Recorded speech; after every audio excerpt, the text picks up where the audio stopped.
you don't have a good explanation for young people. I think from my standpoint, it's just, you got to understand there's a process to this.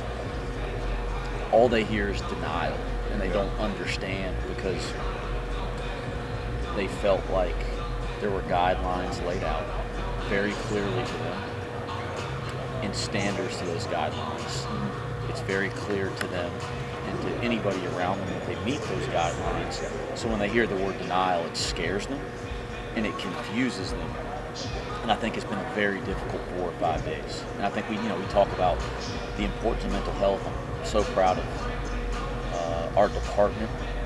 I mean, look at the things that John Cunningham has done with our department. Anisha Nichols, we've added positions. But these types of things, where they affect young people in a real negative way. And I don't think it's necessary. So I think they're confused. I think they're hurt.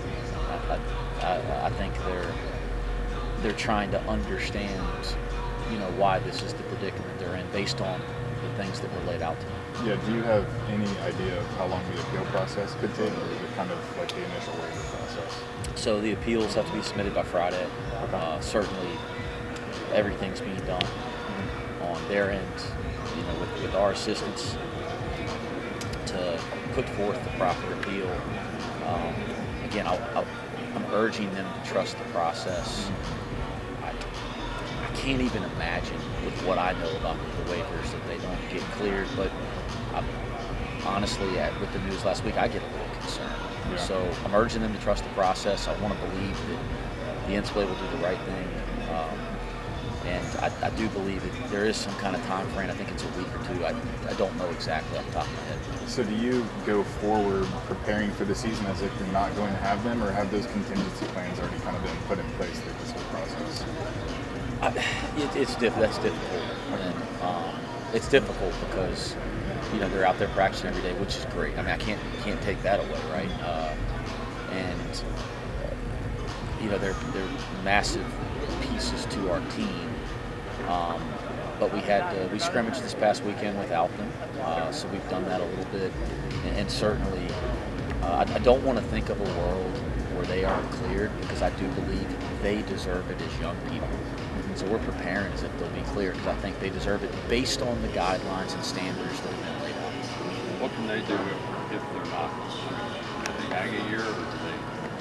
I know you don't have to think about it. I don't know. I really don't know. I mean, certainly we're going to wrap our arms around them regardless of the circumstances. I think they need to know that we're going to do everything in our power to support them, to do everything we can to get them on the court.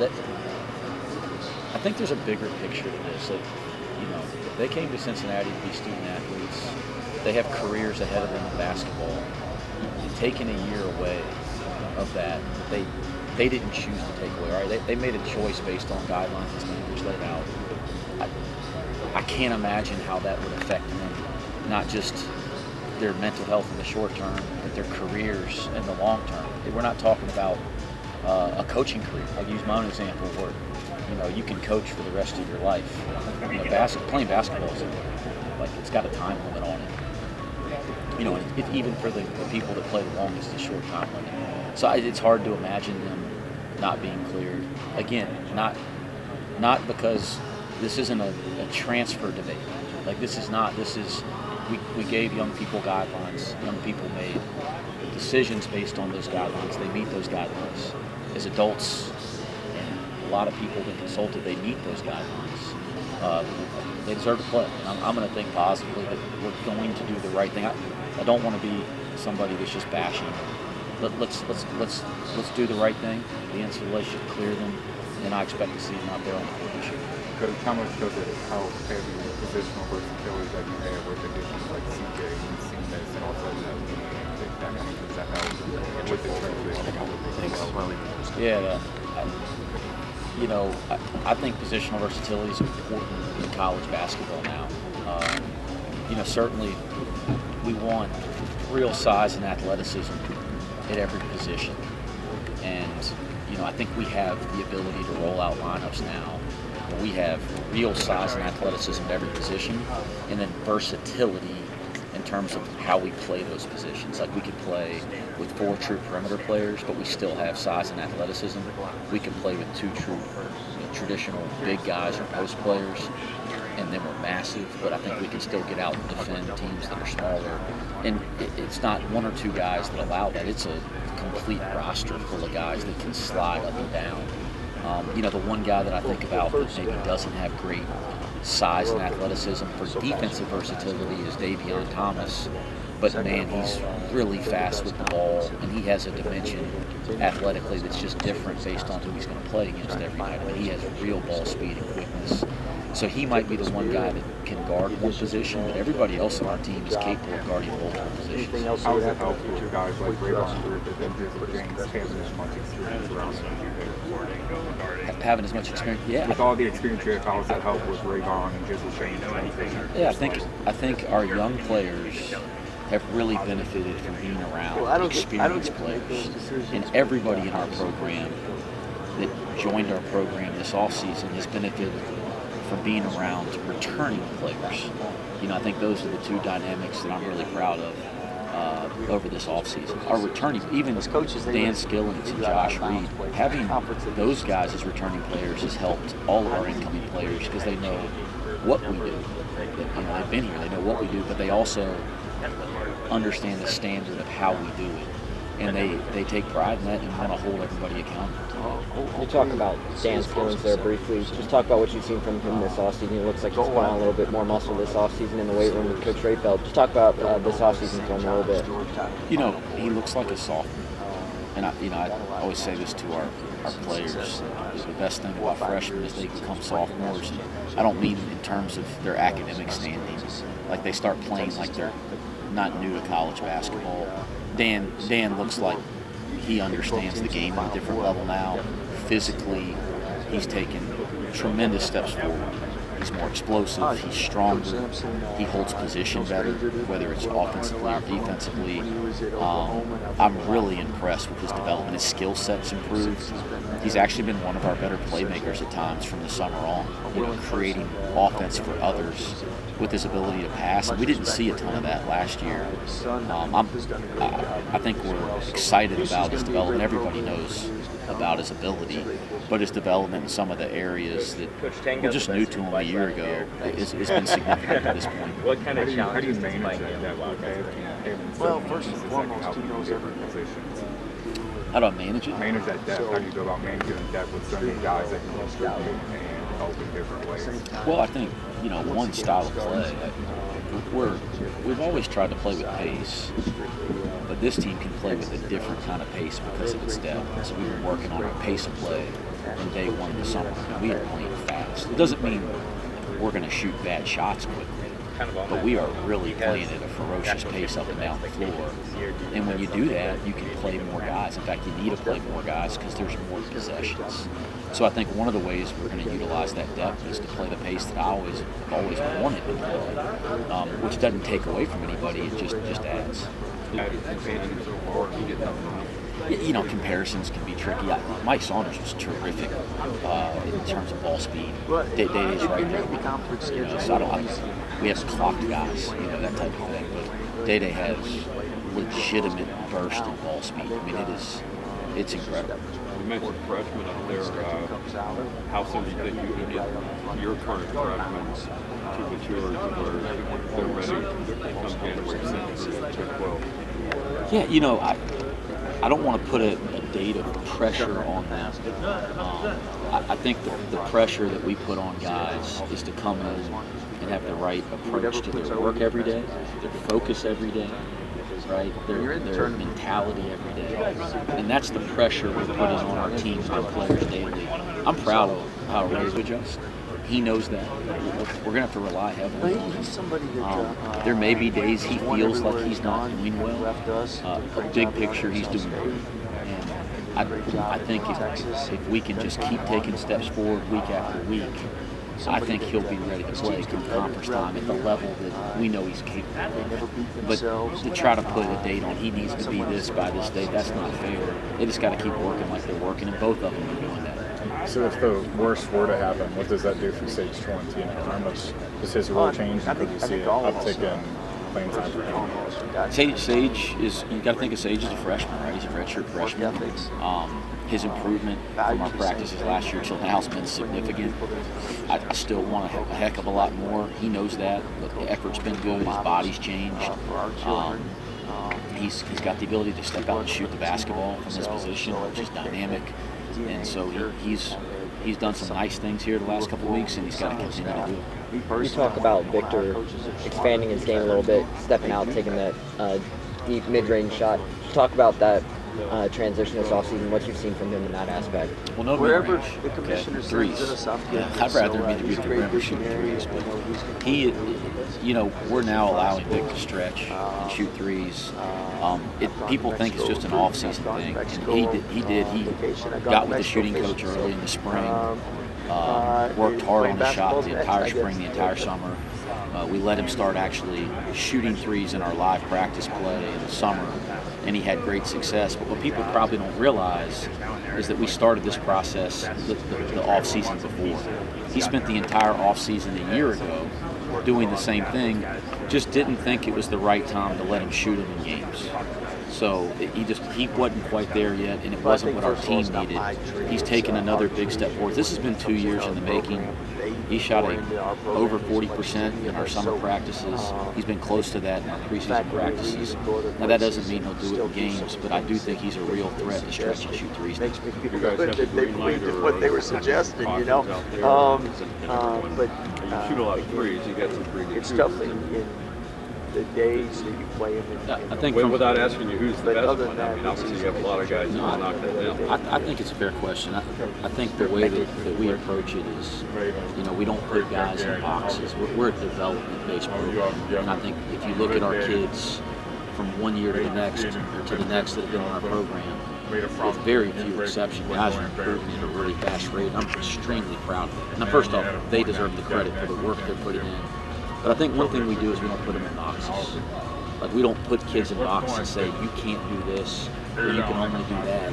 Especially in the summer and early in the fall in our preseason practice. We're going to let guys try to show that they've worked on their games, let them make mistakes, and let them try to expand. And then as we get closer to games, we'll start to kind of whittle down and make sure guys have the right roles and define good shots and bad shots and okay shots. And obviously, a great shot is a dunk, a layup, an inside-out three for a guy that can shoot threes. But there's a lot more to it than that. And a great shot for C.J. Frederick from three may not be the same as a great shot from Vic, but we are going to allow both of them to shoot threes. And we're still working through that now, and we'll be working through that over the next month. How much of an impact has the switch to the Big 12 as well as the next step? How much of an impact does that make on the team without getting into specific? It's been incredibly impactful. Like Cincinnati's a national brand. This is an historic, great program. So in recruiting when I got here, we could get we're recognized. Patience isn't a virtue for coaches. I don't want to discount the same way. I think anybody would take our phone calls or have interest because we're Cincinnati. But the one thing we kept running into with the elite players that had other options was, man, I just don't know if I want to play in the American as opposed to a Power 5 league. And as good as the American was, and I'm not knocking the American, we kept finding that out in recruiting. Once the Big 12 rules was announced, it changed our recruiting overnight, because especially the kids that we recruit into this year's team, that we're going to play in this year's team, it affected us a great deal. Because they want to play in great leagues, and not only just one of the best leagues, it is the best league. So it's had a real significant impact on recruiting. Did scheduling play a role at all in areas where Washington, D.C. didn't get salary? Does that play a role at all? Yeah, I think when we're scheduling, there's a lot of strategy behind scheduling. That said, you don't always get your way. I mean, I'd love, if we're going to play a road game, that we have the power to schedule it.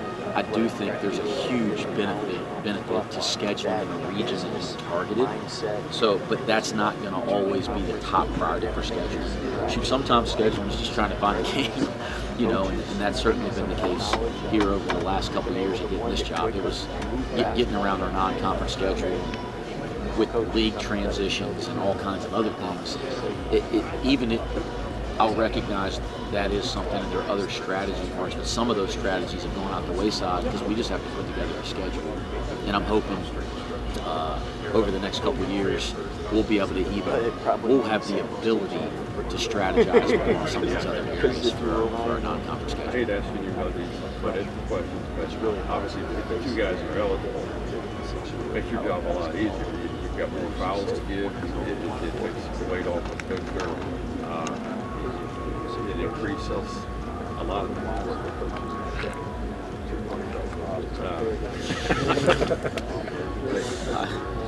Listen, Aziz Bandago played against him.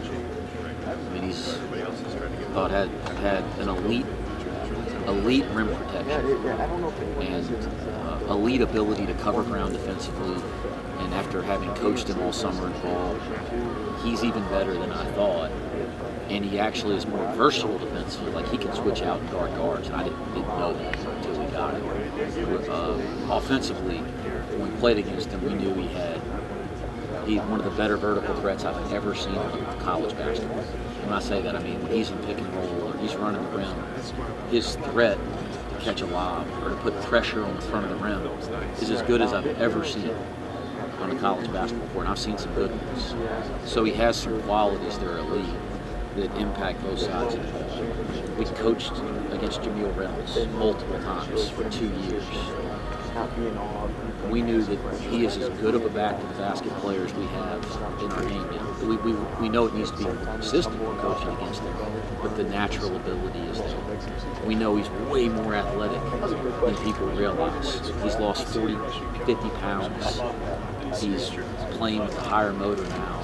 Like, he has rim protection. Same thing we talked about with Aziz. You know, he's a guy that you can play offense through. He's in the post, in the pocket. He even can step out and shoot threes, which we didn't know. So I'm saying all that about both of these guys because anytime you add guys with that ability that are improving, they're going to impact the success of your team. It'd be foolish to First, I can tell you that it'd be really good. Roll with the punches of what might be a rough first year, but they could set him up for years down the road to be a good leader program. You have to Yeah, break down exactly which that's a great question. I'll tell you guys about I Jizzle. can probably tell you who's going to win and what event. Bearcat fans are going to love Jizzle James. He's easy to love because he plays so freaking hard. And he just keeps coming. And he's the type of kid, and Rayvon's very similar, and we have others that are similar too, but Jizzle's the type of kid you have to pull him out of the gym. I mean, hours upon hours upon his threshold for work, you know, his willingness to try to figure this out. His will is as strong as anybody his age that I've seen, and when he plays hard, it's easy sometimes. When he makes a mistake, it's easy not to get as frustrated because he's playing and trying so damn hard. I think Cincinnati fans really resonate with the way he plays the game because of his approach every day, and I don't see it changing. It's real. He's going to figure it out, and I think we need to be patient with him early in the year. You know, the way we're playing, it's hard for a point guard, right? So I'm hard on point. I'm probably harder on point guards than any position on the floor. I know that. But I also think because of that, when they get it, he's going to play at an incredible level and show the world who he is. We've got to be patient. Let him play through some mistakes. I promise you I'll be hard as heck on him. But he's going to be just fine. I think people are going to be really excited to see him play. And I think Jizzle James in January will be a heck of a lot better than Jizzle James in October. Do you think that standard has kind of been set by his dad? Obviously, that professional standard that he wants to reach. Jizzle has a Texas, everything is about size. He's a different approach. Smaller size, smaller venue. It's just different. And I think when people see him play, they'll understand what I'm saying. But it's the stuff that's happening. I mean, David DeJoy's had a different approach. Like, you'd show up for practice at 6. We had some 6 a.m. You know, we do some stuff like that. We had a 6 a.m. practice. You show up at 5:15. Your coach has been on the court. And David DeJoy is in a full sweat on the court. That's pretty different. And it was real. He did it all the time. Jizzle has that kind of approach. Obviously, now 18 years old. He's obviously been raised around. I'm sure getting to know his father, that his father made it very clear to him, if this is the path that you want to go down, this is how you approach it. Obviously, his father's a Hall of Fame running back, so there's a ton of credit given there. There's also a ton of credit given to the coaches around him, and a ton of credit given to Jizzle, because he's put the work in it. I'd be shocked if he doesn't continue to. You made it a priority earlier, saying that you want John, Odie, and Vic to experience this with you guys, because they were ones who were on the original team when you were hired. Just talk about what this moment has been like. I know it's just been a short couple hours, couple days. What has this process been like for you guys here at Big 12 Media Days? This is first class. I mean, I don't know what it'll look like on social media or when you guys post stuff, but walking around this arena, seeing the way the Big 12 handles everything, this is absolutely first class. Like, honestly, I'm blown away. The neatest part for me is watching the players experience it. They represent our university the right way. They represent our program the right way. But they're also having fun here, going through, enjoying this. And I think our players know that the Big 12 is the Big 12. It is the best basketball league in America, and that's exciting. But for these three guys to actually experience, some of the things that this league has to offer today, that's been a need for me. And I'm glad those three who deserve to be here have been able to experience it. How much of a say did you have in the design of those, or how involved were you with it? 6'9". I'm by no means going to ever take credit for anything, because this Jordan brand thing is so neat. I think that, listen, the Jordan brand is the best brand in sports. We know, but it's so much deeper in Cincinnati because of the history and the nostalgia. Like the colorway, like there's so many things. I think the brands align in a deep way. I'm never going to sit here and take credit for it. There's a lot of people that had a lot to do with making it happen, and I'm so thankful and grateful to all of them. That said, yes, I have my hands deeply on anything Jordan brand, okay? Because I care about it. I think it matters. It doesn't matter as much as the people. It doesn't matter as much as the way that we play or the way that we carry ourselves. The stuff that matters most still matters most, but it matters, and it matters to me. And so, yeah, I have my hand on it. And I think trying to find a way to design jerseys that bring back the essence of what we all know is the Jordan jerseys from the past, but with a modern twist to them. I think that's what we were looking for. I think we did that in some ways, and I think they're going to get better and better, because you got to remember the Jordan brand deal happened so late. The lead times for ordering and designing, like the hardest year for Jordan brand is going to be year one. After we get through the first year, it's just going to keep getting better and better. So I expect us to take steps there. And we have other jerseys to unveil as well, which is kind of cool. It won't just be these. Do you have a favorite retro shoe while we're on the topic? Yeah. There's different circumstances for different ones. So for just casual, like going to work or coaching practice or something like today, I could tell you were around because we were talking no middle. Mainly because they're just not for any other reason. I mean, I like them, but they're comfortable. If it's the threes are my favorites. I mean, I just love the threes. Anything threes is good. I really like the fours. I really like the 11s. But if you made me rank, I'd say threes number one, OG one lows number two, because they're just the best for me on a day-to-day basis. What you got on for today? OG one lows. Coach, what's it like, just with everything external recruiting-wise now, navigating that as a coach? Like, you're not only recruiting what's on the court, there's all these other factors to take into account. What is that like for as a coach now?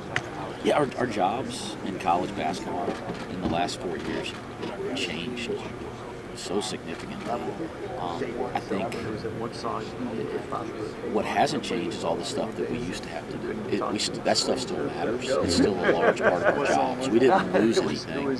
It's all the other things that we did, right? With the transfer season in the spring, with NIL, among They were a ton of other factors, and the emergence of social media. I mean, there's so many changes that we've added, and all the other old stuff still matters. I don't complain. I think we got to keep trying to evolve, to be on the cutting edge, to still focus on the things that really matter, and not focus on the things that really don't. But to not recognize that it's changed a lot would be crazy. I think anybody in my position, all my colleagues, it's changed a great deal. What's been the biggest takeaway you guys as a staff and a program have been able to take away from an event like this here in Kansas City? Well, so I've been talking to you guys all day. I haven't processed it all yet, taken anything away. No, I just think that the most important thing is for our players to be able to go back, and it gives a real feeling that it's close to being here. You know, it does. It adds just a realistic feeling that in a very short period of time they're taking the floor, in a very short time taking the floor in a Big 12 game. I think our players back home will be following all this on social media today and following their friends and teammates. It'll make it feel real for them too. With your coaching staff, Wes, like what is it like for you having? I mean, everybody brings something obviously to your staff, and you've had some continuity. You've added guys like Drew, and how do you feel about the guys around you? I guess. I am so proud of our staff. This is as good of a staff until this stage as I've ever been a part of, which is not saying anything about any other staff. It's just the combination of our group and how everybody works together. The other aspect that I'm really proud of is the continuity that we've had. I mean, I have one of the best assistants in all of college basketball, Chad Dollar. I mean, it surprises me that he doesn't get more recognition. I mean, in every facet of it, and experience. He's been so many different places. He's been through ups and downs. He has great perspective. He's a great teacher who really cares about the right things, the kids, the people. He's an elite recruiter. I mean, but I've had him now for 2 years. We've been together. So now he actually understands our program and what we value, and we're aligned. So it's not just that we have great assistants. It's like we have the right people in the right positions, that we understand who we are together. So it's the combination of those things. And I could go through each guy on my staff, but we're versatile. I mean, everybody brings something very different. I think we all understand our roles differently this year. And it's very clear, and everybody's working well together. So, you know, Drew and Josh, who've been added over the last year at different points, they've really brought a ton to our staff, because not just because they're really good, they are really good, because they've added different dynamics to our staff that have enhanced everyone, including me. Coach Mills is a great coach. How much of an impact has he had on you during this transition in this offseason? Anybody You know, out there? he has such an impact on me in everything that I do. And honestly, certainly in basketball, sometimes in other ways. I mean, there's been no major life decision that I've ever made without consulting my parents first, and then he'd be the next call. Right? I have great parents, and he'd be the next call. And so everything I've dealt with since the time I left North Carolina, he's been a huge part of my life, and certainly a great conversation with can relate to coaching at this level as good as anybody, and certainly coached in this league. You know, and I'm sure the league's very different. Yeah, I talk to him all the time. He's actually going to come up in a couple weeks and spend a couple days with us in our practice. He was supposed to come next week, and something popped in. But I think he's going to get to us here in the next 2 or 3 weeks, him and his wife. And shoot, I might, if I can get compliance to okay, I might just let him coach the damn team. That'd probably be the best way to prepare for the season. But he's been great. Anything else?